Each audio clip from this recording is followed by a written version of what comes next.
Hello and welcome to the Argyle Finance Solutions Summit.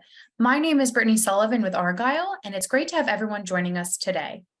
I have some important information to share with you, and then we will turn the floor over to our esteemed opening keynote speaker. First, we would like to take a moment to thank today's sponsors, Workiva, Avid Exchange, Blackline, and Lease Accelerator.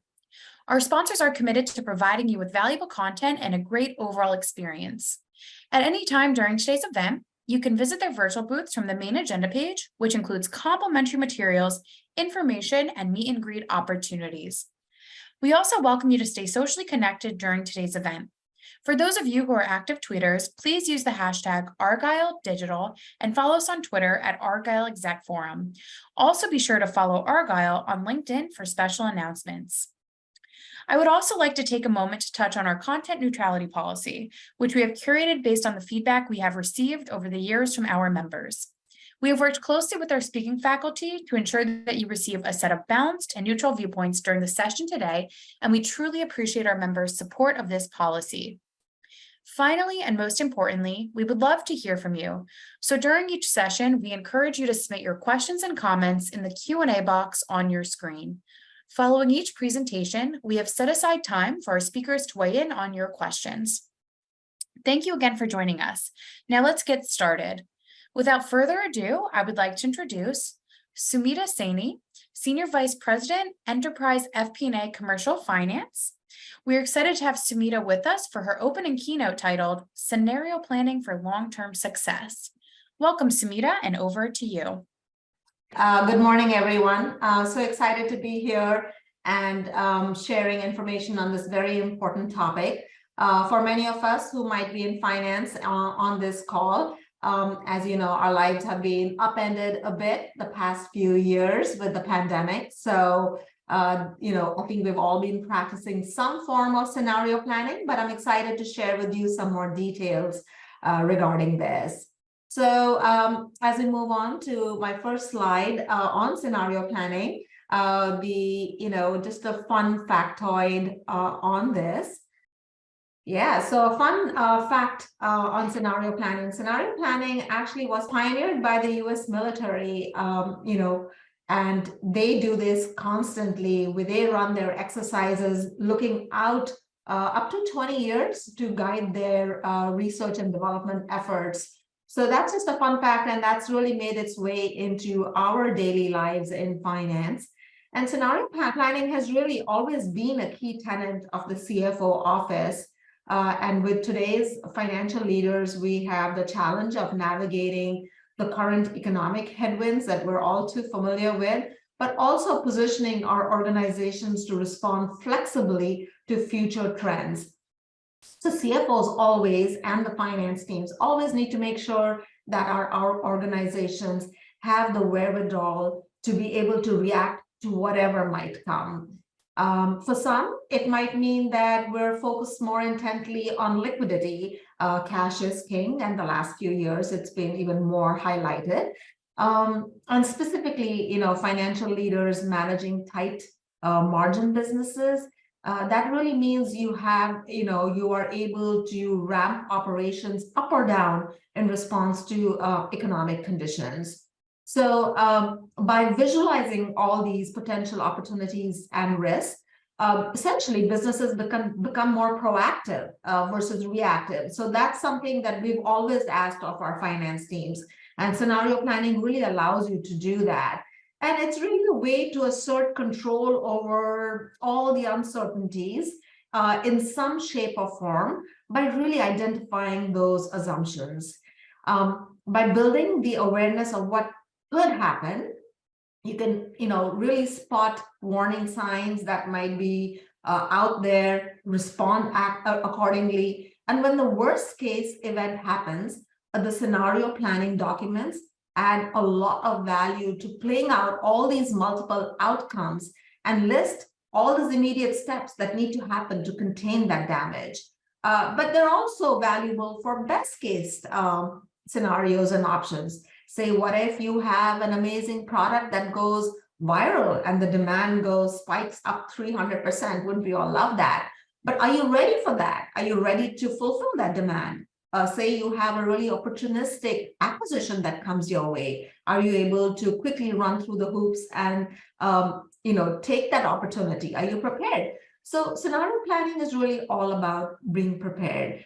And ultimately, it's storytelling. We in finance know that it's about the storytelling. And scenario planning basically tells a story with many endings. So crafting that story, crafting that narrative requires really for us to understand what are the assumptions going into the storytelling, what are the potential business realities that we live in, so that we can clearly outline what are the ensuing outcomes. So with that, let's move onto the next slide that talks about the why, right? As I kind of briefly alluded to, the great is so much greater than has ever been before. The pandemic unfolded a blur of employee safety, economic shocks, and made it even more critical for us to understand and forecast the what ifs. So think about scenario planning as really outlining the what ifs in our world. And the business as usual budgeting and planning processes that we've all been accustomed to with its traditional inputs and standard approaches doesn't work. So we have to be a little bit more nimble to try and understand how do we streamline this process. But 43% of the CFOs surveyed by McKinsey said that they really have this need in today's world. And basically, successful scenario planning means that finance must look forward and backward in order to allow the businesses to respond quickly when needed. We know that inflation continues. There's been continued tightness in the supplies market. It has abated a bit in the recent few months, but there is continued instability in the global markets, such as in Europe, and it's factors that could potentially lead to a greater inflation coming our way, or any other economic upheavals. We're already talking about a potential recession. So all of these factors really mean that we in finance and the CFOs really need to remain very vigilant regarding inflation and all these other factors, so that we're ready to react to these environmental conditions. And it's also important for us in finance and CFOs to avoid the inflation tunnel vision, right? So time traveling, because we have the advantage to be able to think about what is going on 6 months from now, 2 years from now, 5 years from now, or 10 years into the future. And so the farther out that you go, you're going to have lots of scenarios. But as those horizons get closer, it really comes down to the number of things that are going to affect me in 2 years from now is much larger than what's going to affect my next 6 months. So the next 6 months are critical, but if you don't plan for the future, next 2 years, the uncertainty can really come back and hurt you. One important caveat as we think about scenario planning, it is a little different from business continuity planning. So the scenario planning plays a longer game, as I mentioned, and considers revenue over time, because without revenues and cash in, nothing else matters. Business continuity, however, is about how the business will react to, say, a disaster. So succession planning, disaster recovery, those are all part of business continuity planning. So I just wanted to kind of mention that as we go into the what, the why, and the how to implement a successful scenario planning strategy at your company. So it's really talking about an integrated approach to dealing with uncertainty. So then moving along to the next slide, let's talk about, just a quick visual of the scenario planning. And this is exactly it, right? You have many outcomes. You need to have clear assumptions coming in, and then you have a range of scenarios that you can kind of look at and put a time horizon of where you want to be and how you want to how do you want to get there, depending on the external factors that could impact your business. So really, you have to be ready to pivot on a dime. And successful scenario planning, again, means that CFOs and finance organizations must look both forward and backward in order to ensure that we're responding in as quickly as we can when needed. So I almost like to think of us as time travelers. So us in finance and CFOs in particular are really time travelers. We're looking forward and backward at the same time to ensure that the business stays successful. So then our next slide will go into the what, the why, and the how. So what is scenario planning? Hopefully the earlier slides gave us some context into the what. So again, just, to outline this, we're really enabling the decision makers to identify the ranges of the potential outcomes and really what is the financial impact of those. You're estimating the financial impact, both the good and the bad. So, as we think about scenario planning, it's a very disciplined way to formulate your strategic hypothesis in the context of existing driving forces and all the uncertainties that it brings. It really allows you, the organization, to be better prepared and increases the business resiliency so that we can adapt to the ever-changing environment. It's very critical that all functions are included in this. You need finance, you need operations, HR is a very critical function, IT in developing the framework with the uncertainty of the emerging world. So moving along then to our next slide, let's talk about the why.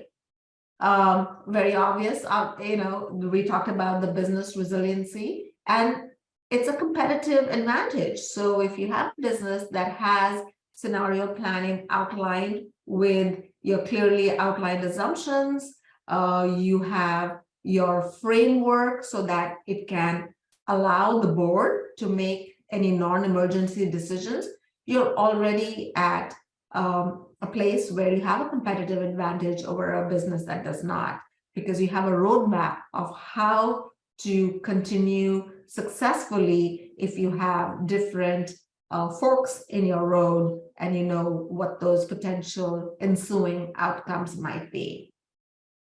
I think it's important to know that from a cultural perspective, it really pushes us in finance and the rest of the organization to think constructively, avoid the groupthink, because when you think about the what ifs, you might come up with a different what if scenario than somebody else. So it really allows that creative component of why we are here in finance, trying to think about, how do you provide the guardrails to the business to move forward successfully. And it within the realm of the current reality, but even what the what ifs of things that are unknown that could come our way. So comprehensive, scenario planning obviously takes a lot of time, effort, and money. There are some advantages and disadvantages that we should definitely consider. One, let's talk about the advantages very quickly. We alluded to a few of those. We can be better prepared. We can move faster. We have the stakeholders, and if the board or in the executives are not available during an actual extreme event, the company also has a documentation and well-prepared plans to fall back on. What are some of the disadvantages? It's an enormous undertaking. It can be a lengthy process. We are all stretched for time with your monthly forecasting, your annual budgeting process, your long-term strategic planning. So the scenario planning definitely is a heavy lift. And for large enterprises, plans can take months to create. So that's a disadvantage. The other big disadvantage of scenario planning is just the very word in itself. The plans can change, the external factors can change very quickly on us. And there could be certain what if scenarios that we have not considered, or they could be of larger magnitude or of smaller scale. And these can happen very quickly, which means that the scenario planning tool must be a living process with constant updates and conditions and assumptions evolve. So those are some of the important things to think about as you consider scenario planning. So moving along to the how, the macroeconomic expectations have to be used in conjunction with scenario planning. Those are your inputs, so that as you build out your framework of the near-term expectations and you level set, what are your expectations for all the different departments. So there are a few things that you have to take into consideration when you start to implement a scenario planning. First, what is the issue we're trying to assess? How far out into the horizon do you want to go? Do you want to go 1 year, 2 years, 3 years, 5 years? So you determine that. What are the major external factors that are likely to impact our scenarios? I think that is important for us to know, and those are fairly similar across most businesses, but where different business, a manufacturing business would have a slightly different set of factors than, say, a retailer. Then you always have to address what your key internal drivers are, and then what are the risks to all these scenarios? Do you have the right data, the technology, the resources, and the skills that you need to develop and maintain these scenarios? You need a commitment from your senior management. You need to select team members. You need to organize all of this. So we'll go into some of the framework options that I'm going to provide and kind of walk you through those. So as we move on to the next slide, let's talk about the roadmap. You want to simplify your long-term, your scenario planning. 3-step process. You identify, you develop, and then you build. You identify all the critical triggers we kind of talked about. It's one of the second point is critical. You want to make sure that you are aligned with your company goals. And then, of course, you always have to combine your historical data with the plausible outcomes. Prioritization is another key factor. It's so easy as you identify your critical triggers. You could come up with a list of 10, but you have to prioritize in crisis scenarios. It's difficult to do everything all at once. Then you start to develop those multiple scenarios. As you develop those multiple scenarios, so important to listen, evaluate, and share back with the teams and your senior management. Focus on the drivers, keep it simple. And as I mentioned, when you prioritize, 2 or 3 major uncertainties are what that you want to always focus on. And as you start to build them, standardization and automation will be your best friend because these move quickly in order to respond nimbly. Try and implement a timeline, and then your decisions should be monitored real time so that you are bringing it all together and reporting back. And of course, the tenets of this are people, process, and systems. Moving along to our next slide, just going to give a time check. This is an iterative process. So you have your 3-step process. And then as you think about scenario planning, as I mentioned earlier, it needs to be a continuous iteration as your circumstances change and new information comes your way. So we kind of talked about all of this. I won't dive into this. This will be available for you to review later. But as you think about the 3 blocks and then about the iterative process, you want to consider this 5-step process here. And then moving along to our next slide, I've also provided you a scenario planning matrix. You have a tool here that allows you to outline your scenarios to the far right. And then as you kind of think about what is the key issue you're addressing, what's the time horizon, what are the major external factors that are likely to impact your scenarios. You have your internal factors, your internal drivers that you need to address. You need to recognize the importance of the team's time that is going to go into developing all of this. Defining your assumptions is so critical. You need to be able to clearly establish the relationships amongst those drivers and limit the number of scenarios, as we mentioned. And then as you develop your perspective, decide on how you will put your scenarios to use that will inform the scope and has to always feed into your company's vision and strategy. And then how will you assess success? How will you assess that all the steps and your scenario planning document was successful? So all of those things need to be put in perspective and documented.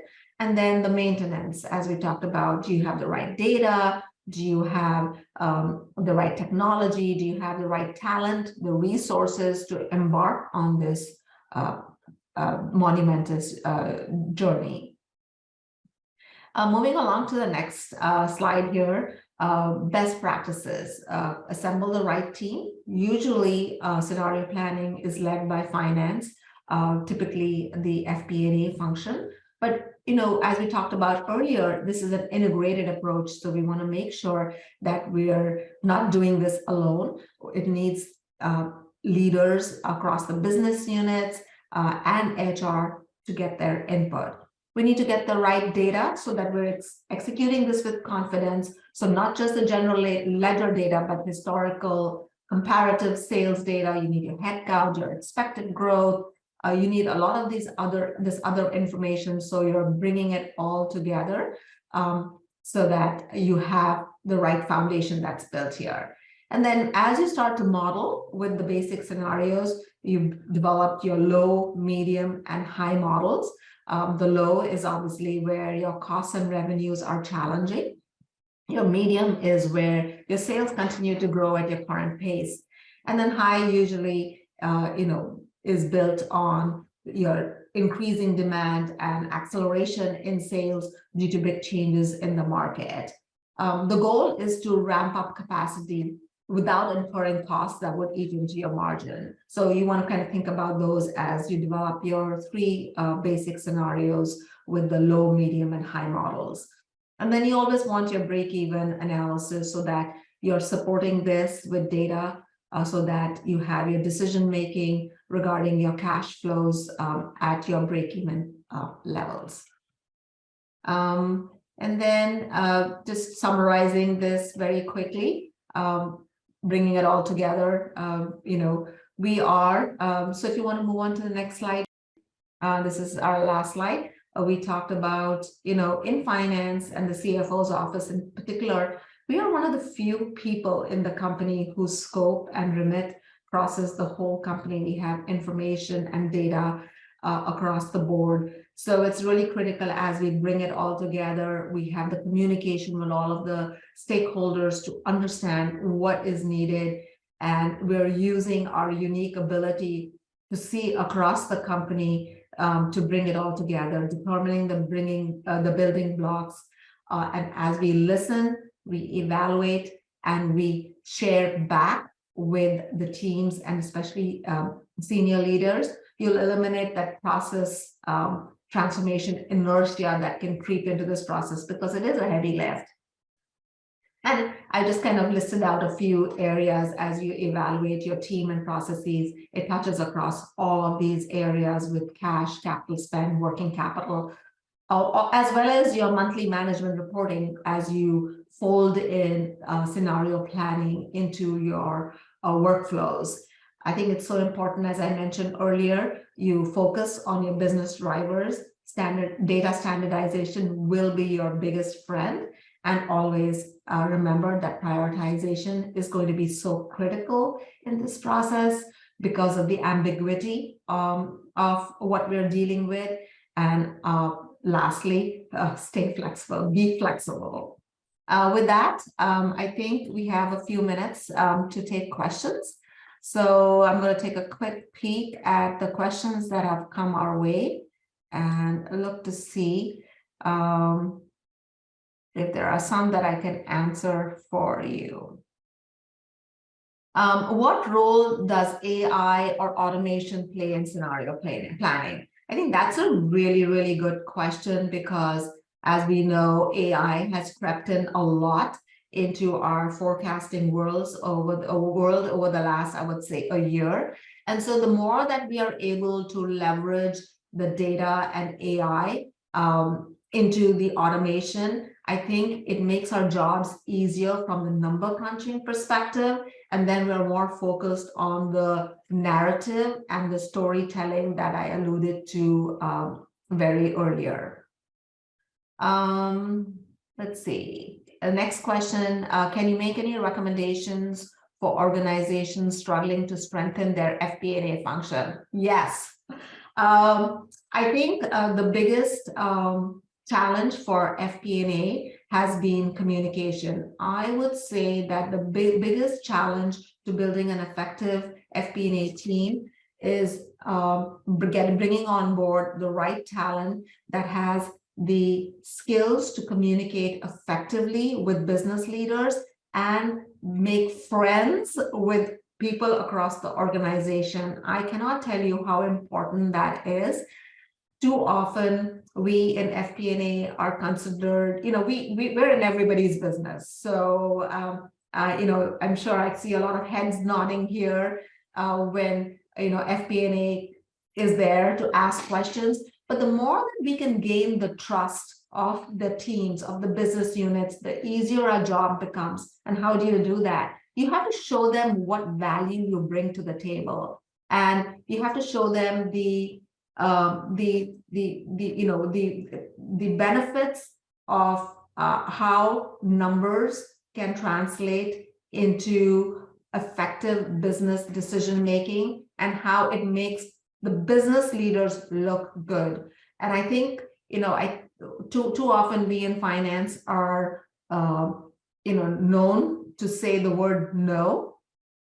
I think if we can change the way we in FP&A spell that word no, and if we make that KNOW, really know the business, I think that is a very effective way of breaking down those barriers of communication and becoming that trusted business advisor.